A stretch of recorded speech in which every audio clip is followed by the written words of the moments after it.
Now we're talking love. Yeah, now we got to go to the search for love in the new year. Dating apps say that the first few days of January are the busiest of the entire year. I guess that's like a resolution thing. And joining us now is matchmaker and relationship expert who will tell us all about it, Anna Morgenstern.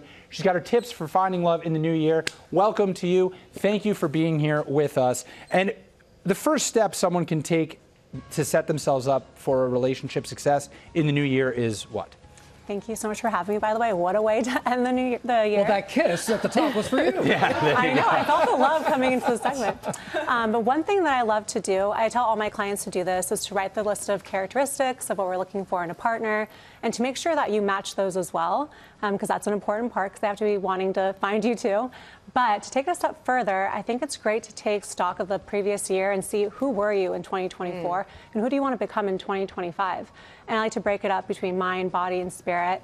And so some goals that you could have for the new year is maybe taking a class where you're learning something new, a new skill, and in person you can meet new people, joining like a run club or pickleball. Obviously, if you're not athletic, I'm not either, that's totally okay.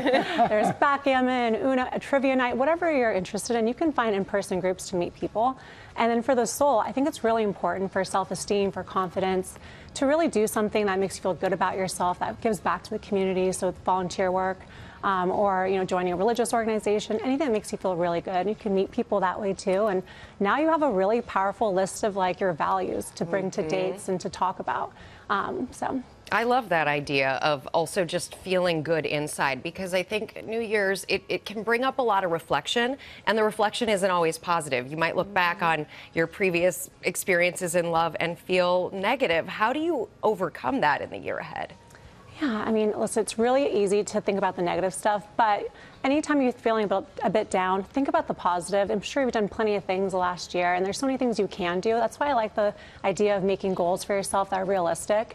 Just a couple of things that you can do every week that make you feel really good and that give back to others, or even checking in on your parents or family members, anything like that. That's so good. Let's talk about first dates here. And we have Lee Michael, who has a question for you. Take a look.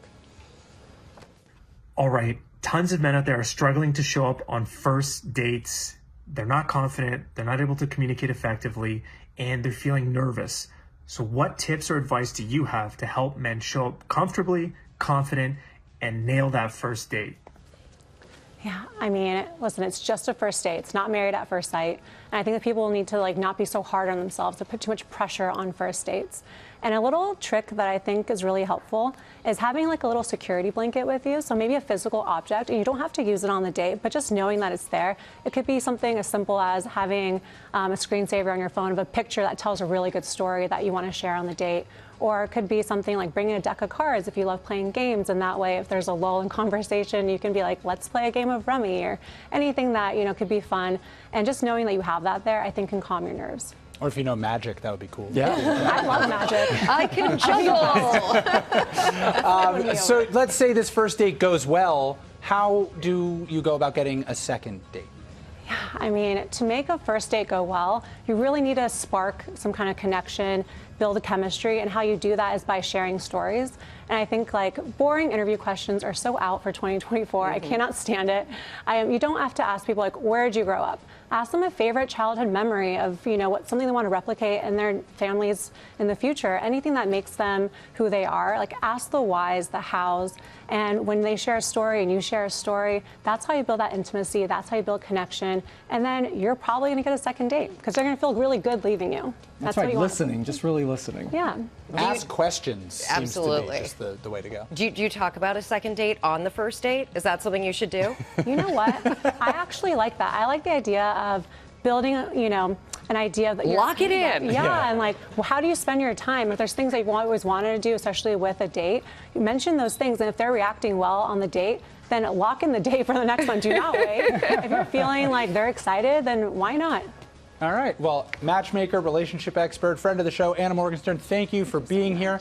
We wish you a happy new year, and we wish a happy new year to all of you looking for love. Take Anna's advice. You're going to find it sooner than you think.